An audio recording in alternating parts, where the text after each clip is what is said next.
The plane landed with a soft thud, and I let out a long sigh. I was finally home. After a month away on a business trip, all I wanted was my couch, a hot shower, and some peace. My name is Kate Wilson, and I work for my family's company, Wilson Construction. We've been around for 40 years. My grandfather started it from nothing and turned it into one of the biggest construction firms in the state. After he passed away 5 years ago, he left the company to my grandmother, my dad, and a few other shareholders.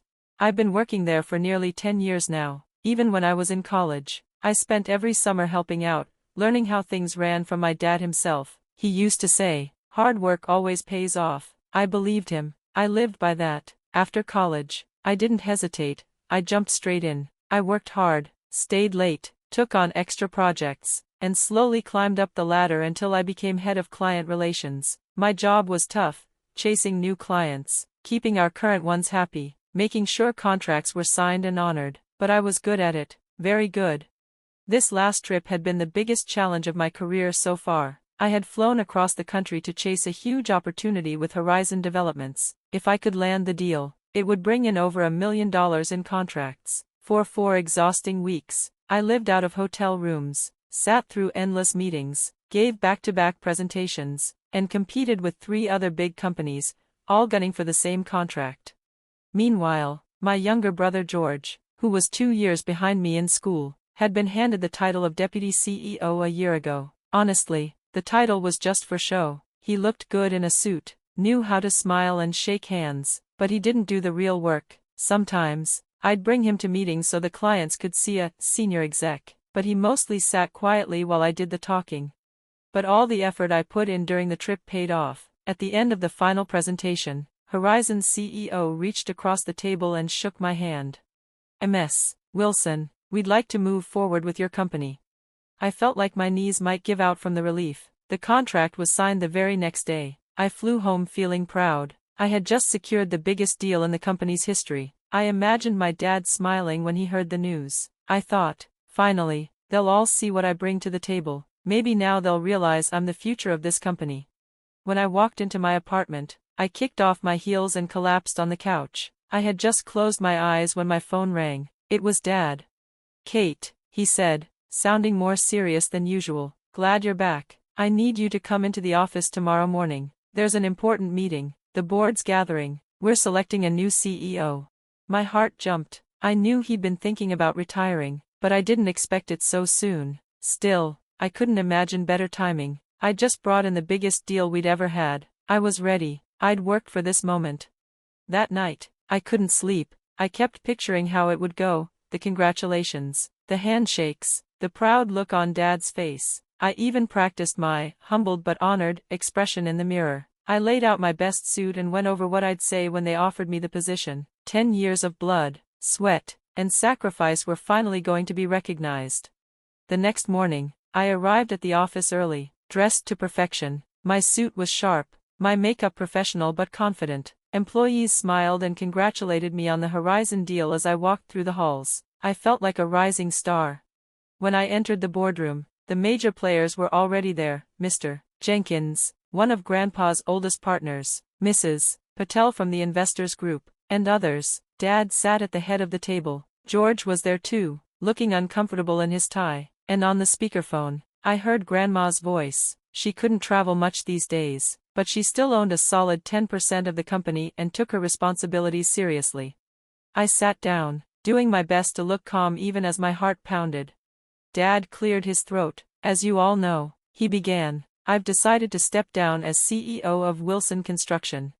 Nods and murmurs of agreement passed around the table. Everyone knew this day was coming. "I've thought long and hard about who should take over," Dad continued, "and as the majority shareholder, I've made my decision." I sat up a little straighter. "Ready. I'm appointing George as the new CEO, effective immediately." The room went quiet. I blinked. Had I heard him correctly? "George?" I turned to look at him. He looked shocked too, but then a smug little smile crept across his face. Mrs. Patel raised an eyebrow. "With all due respect, George has barely any leadership experience. Kate's been running client relations, bringing in revenue, and managing accounts for years." "I understand your concerns," Dad said coolly, "but I hold the controlling shares. The company's bylaws give me the final say. George is my choice. Mr. Jenkins cleared his throat. We could open the floor to other nominations.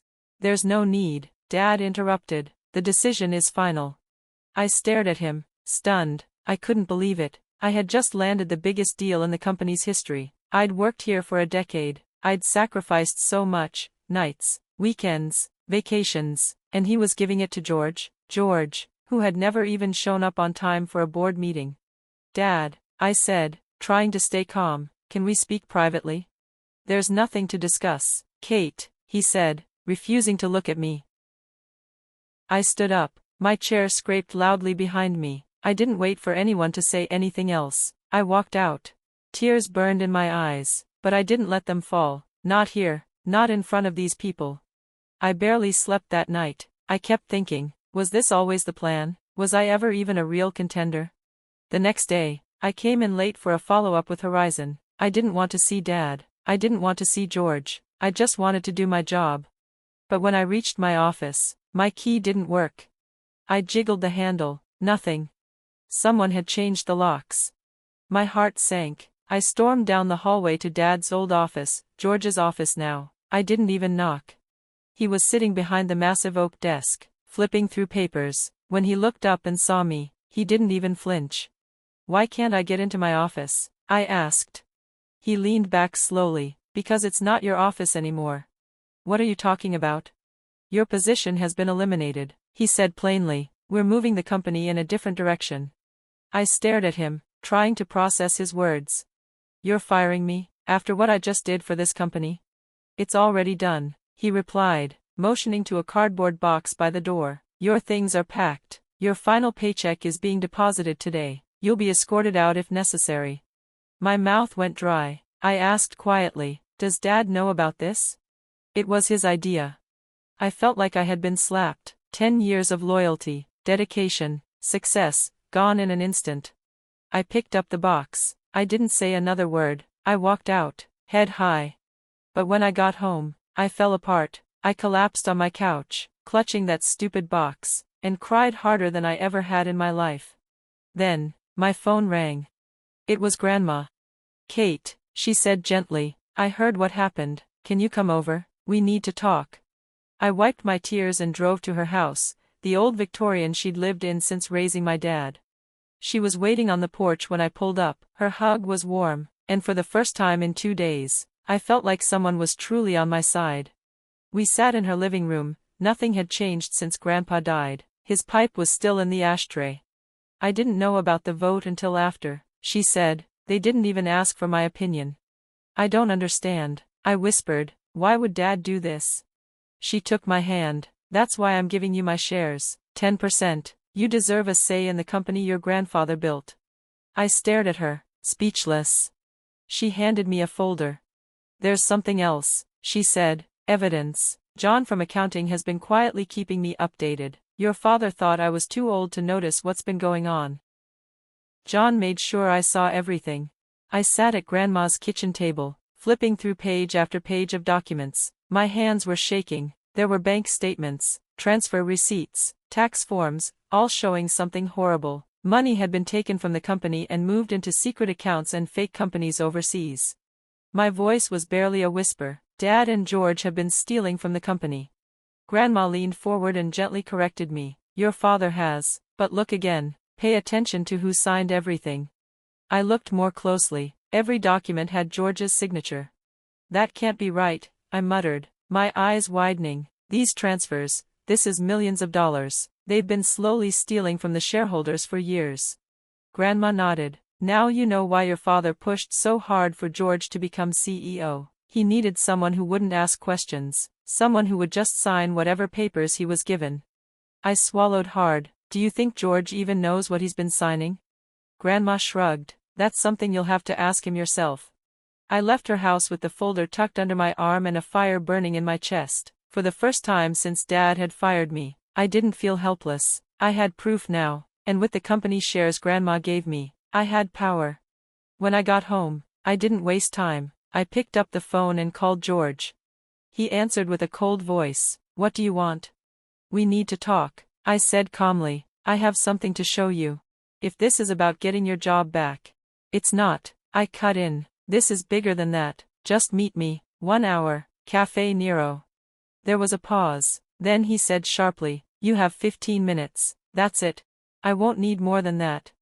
I hung up before he could say anything else. Then I sat down at my desk and started going through the documents again. I added sticky notes to the worst parts: massive money transfers, fake expenses, offshore bank accounts. My anger grew with every page, but so did my focus. I needed George to understand. An hour later, I walked into the cafe. George was already there, tapping his fingers on the table and looking annoyed. I sat down across from him and didn't say a word. Instead, I laid the folder on the table and slowly spread out the papers. Do you have any idea what you've been signing? I asked. He stared down at the documents. His face slowly lost color as he read each one. His fingers trembled slightly. For a long time, he didn't say anything. Finally, he whispered, "Where did you get these?" I didn't answer. Instead, I pointed at one document showing a $200,000 transfer to a Cayman Islands account. His signature was clear as day. Do you know what this is? I asked. He leaned back in his chair, rubbing his eyes. Dad told me to sign everything, said it was routine paperwork. He got angry if I even hesitated. I watched him carefully. He seemed shaken, genuinely shocked. It hit me then, George hadn't been part of the scheme. He'd been a pawn. He pulled out his phone and showed me dozens of emails and texts from Dad. One message stood out. Just sign it, George. Don't worry about the details. That's my job, not yours. We stayed in that cafe far longer than 15 minutes. We talked for over an hour. By the time we left, something had changed between us. George wasn't my enemy anymore. He was another victim, just like me. Over the next week, we worked together in secret. George used his CEO position to quietly gather more files. I organized the evidence and prepared a full report, explaining every piece of the fraud. Meanwhile, I contacted a few key shareholders and told them not to miss the upcoming board meeting. I didn't give details, just enough to get their attention. The day of the meeting finally came. George had called it to discuss new strategies for the company, but we both knew the real purpose. I arrived early and took a seat at the end of the long conference table. When Dad walked in and saw me, his face twisted in surprise and anger. "What are you doing here?" he snapped. I held up the certificate showing I now owned Grandma's shares. "I'm a shareholder now." His face turned red. 10% won't save you."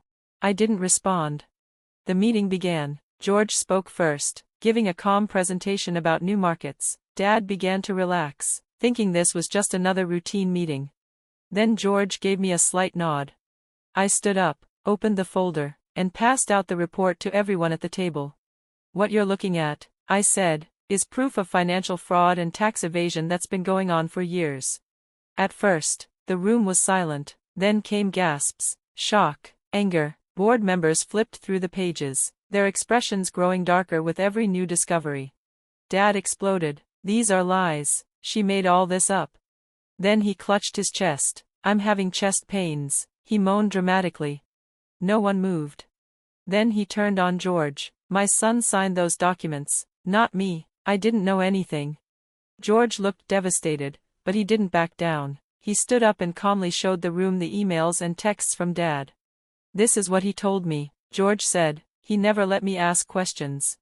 The evidence was too strong. There was no escape." The room turned against Dad quickly. The shareholders called for immediate legal action. Dad sat there in silence, his shoulders slumped, his entire future collapsing. In the days that followed, the company pressed charges. George cooperated fully and admitted he hadn't read the papers he signed. Because he helped with the investigation, he avoided jail and received a suspended sentence.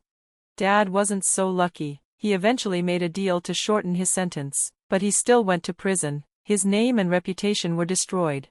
Mom refused to believe any of it. She called me bitter, selfish, and said I had ruined the family. "How could you do this to your father?" she shouted. "I didn't do this," I told her. "He did it to himself, and he nearly ruined George, too." She hasn't spoken to me since. George did, though. He finally saw the truth and cut ties with Mom as well. Grandma stayed by my side through it all. "Your grandfather built this company on honesty," she told me as we sat on her porch one evening. "You did the right thing. You honored him." A month later, Another shareholders meeting was held. According to the company's rules, if a shareholder harms the company, their shares can be taken away and divided. Dad lost everything. Then came the final vote: who would lead the company? One by one, the shareholders raised their hands. Every single one voted for me. George raised his hand last. He gave me a small, proud smile. I became the new CEO of Wilson Construction. As everyone offered congratulations, I felt both proud and heavy. This wasn't how I imagined getting here. My father was in prison. My mother had turned her back on me. Our family was broken. But the company was still standing, and now it was mine to lead, to rebuild. I looked around the room. "Thank you for your trust," I said. "I won't let you down."